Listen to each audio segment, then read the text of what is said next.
everybody. It's Mike. Welcome back to the train room. Just having some fun here on Sunday night before I head back to my first day of work.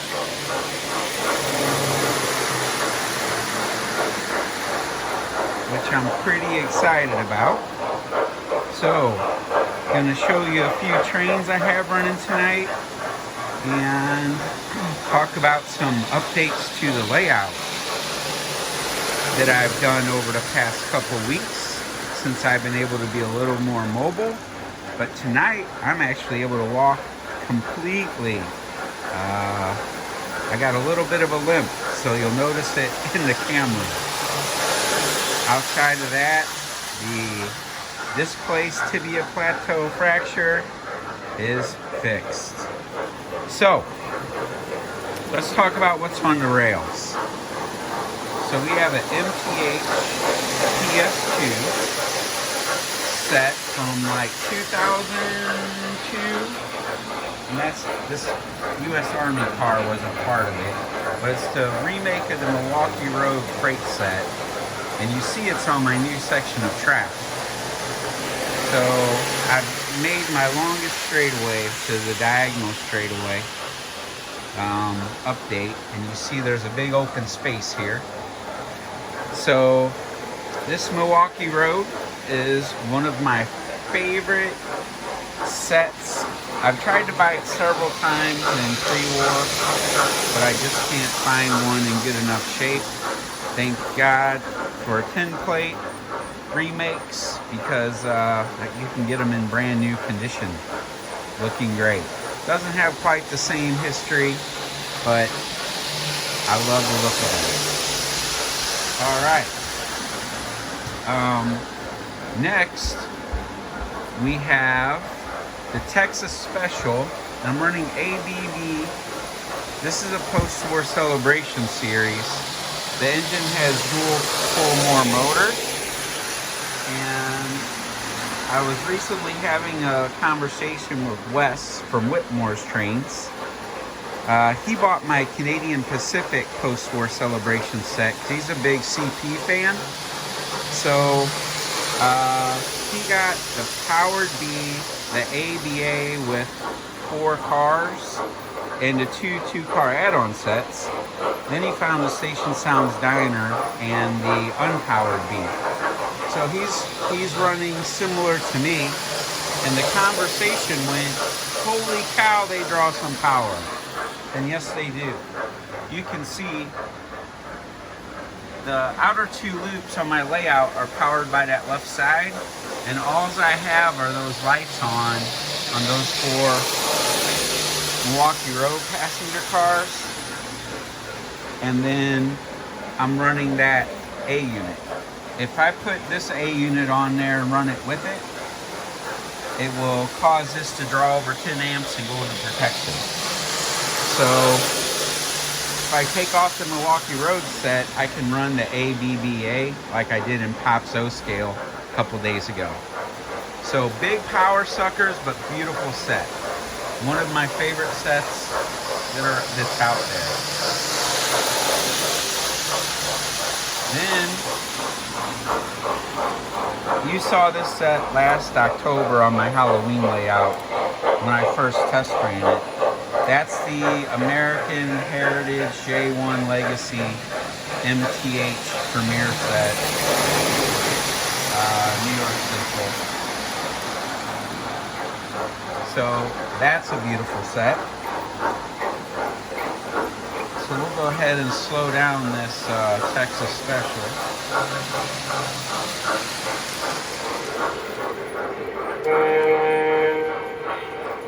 Then we have, this is probably my favorite color scheme, and I like this little extra detail they put on these aluminum cars for this Milwaukee Road. The bummer part about this set is they only have 5 cars for it, and the engine came AB, like the engine set. So you got the engine set and the AB, then there's an extra A you could buy that was non-powered. But you know, I'm an AB guy, so I haven't ever gotten around to buying the extra A.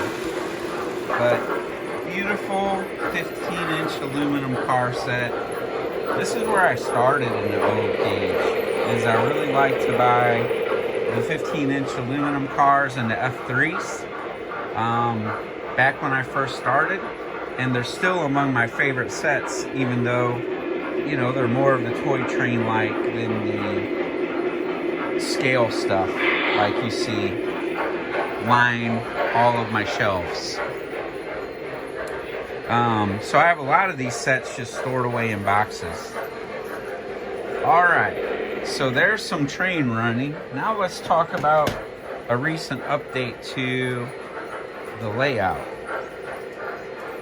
So last night, I decided I wanted to expand the width of the front edge of my layout by changing up my track plan. I'm going to go ahead and stop these two trains.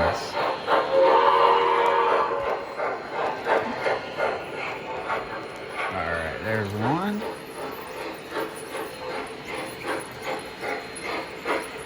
And there's two. Shut them down so you can hear me talk.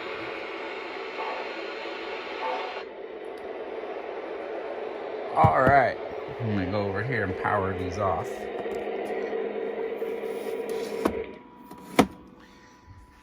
Okay, so it was really cool and really easy. So I think a lot of you know my layout started as 8 by 14.5. So my layout used to go from that front corner to right here.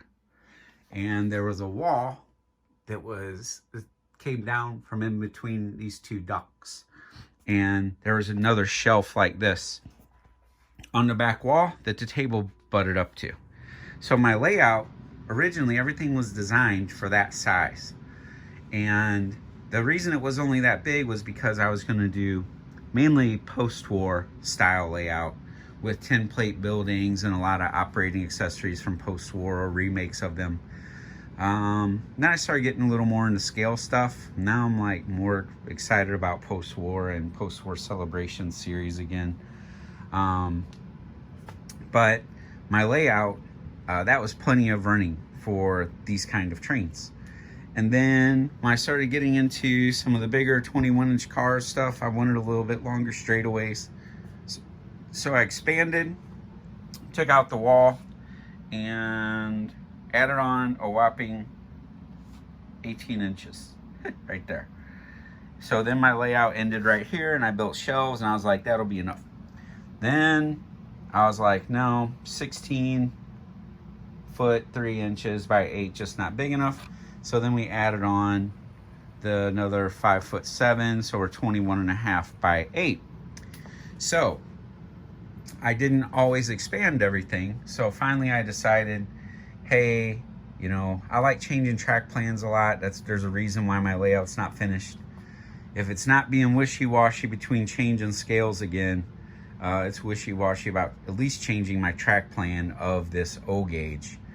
So I thought about switching this all over to standard gauge. I thought about switching all over to S, all the O, going back to N.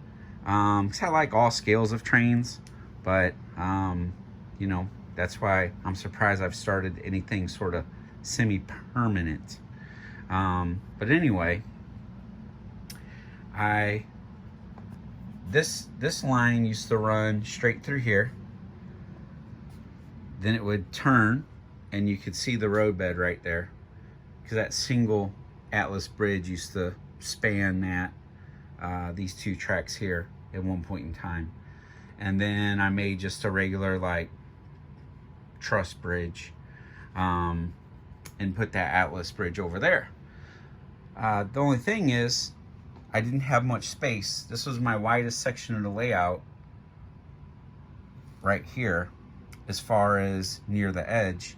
So now you can see I've changed the loop that comes out of the mountain, or the track there, so it's further in, and I have more width. And I used to have sidings here just so I could park some engines on them. Now I just set track there, and set engines that I've been running are thinking of running on the tracks until I decide what I'm going to do with them. Then I did, while I was laid up, I bought 72 die-cast construction vehicles, and this is the biggest one. This is a excavator that's 1/50th scale, but it's like the giant excavator. I mean, here's a Lionel guy out of my back shop. You know, the back shop came with 3 of those little guys that operate the machinery. Well, I just put one of them on there so you can sort of see a reference point of how big the crane is in real life compared to a human being. And in this case, how big it is compared to the correct scale Lionel figure, because the crane is 1/50th, and the thing weighs about 20 pounds. It's all die cast. So where I'm going with that is I've always wanted to have some construction and mining scenes, maybe a construction dealership. So I went crazy and bought a bunch of stuff while I was laid up. And all I could do was lay down and watch TV or shop on my iPad or watch YouTube. So be looking for more of the construction type vehicles. Then the other update I did to my layout in the past couple weeks, since I've been a little bit weight bearing, is I started working on this edge here. So it's almost complete. The front edge of the layout is almost fully landscaped. I mean, it's painted and it's carved. I still have to add gravel and do some filler in some spots I didn't like how it turned out. Some grass and weeds and stuff like that I'll have to add.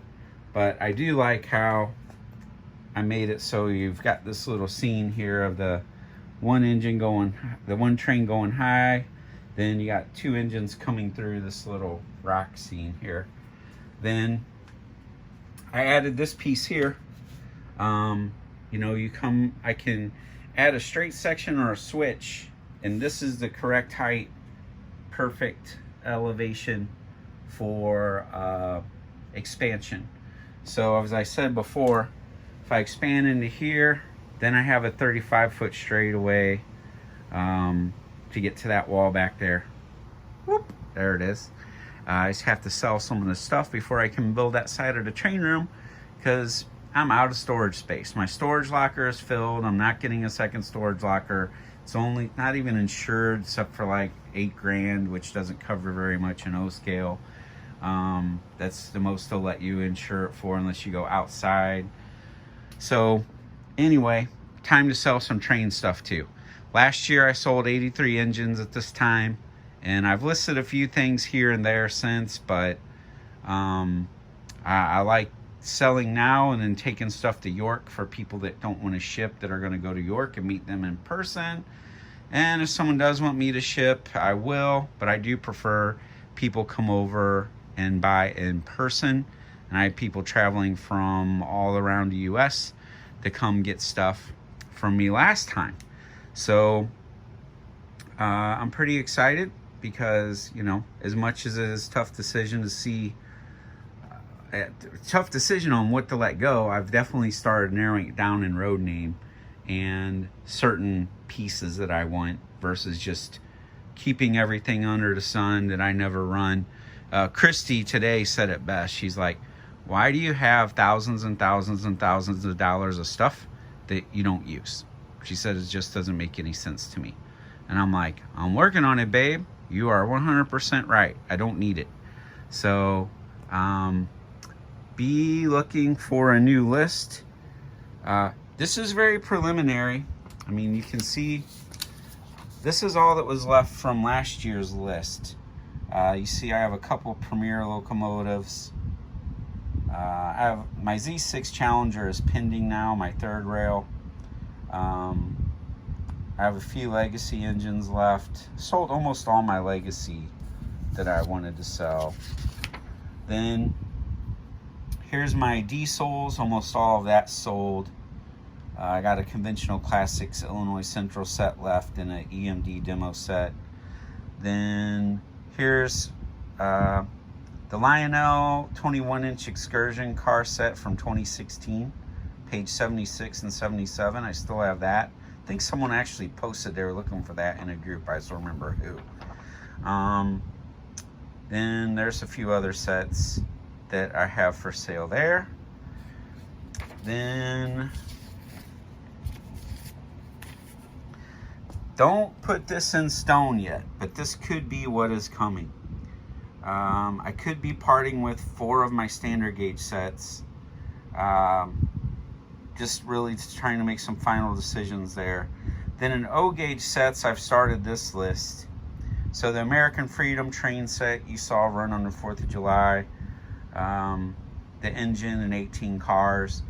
It ranges in anywhere from C7 to C9. Like some of the cars have some scratches, which, you know me, I don't like stuff with scratches.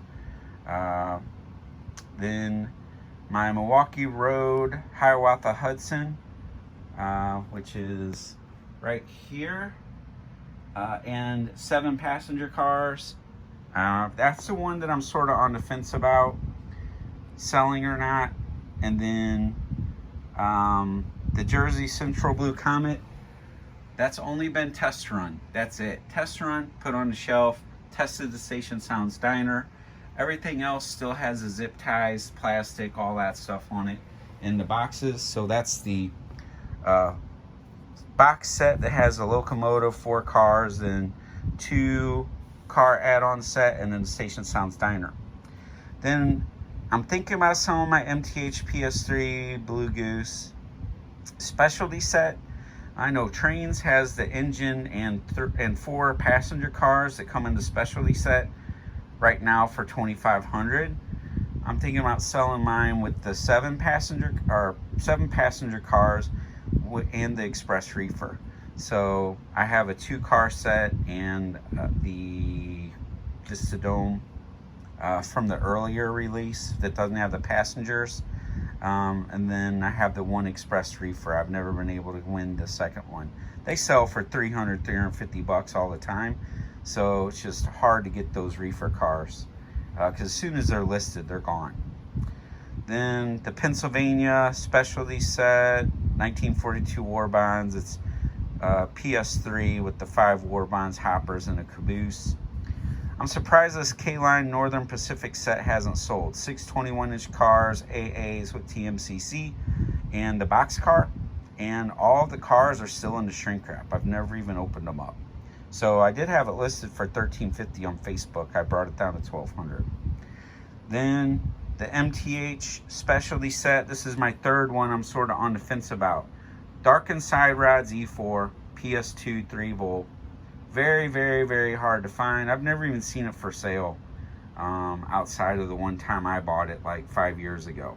And I haven't seen it for sale since as a complete set.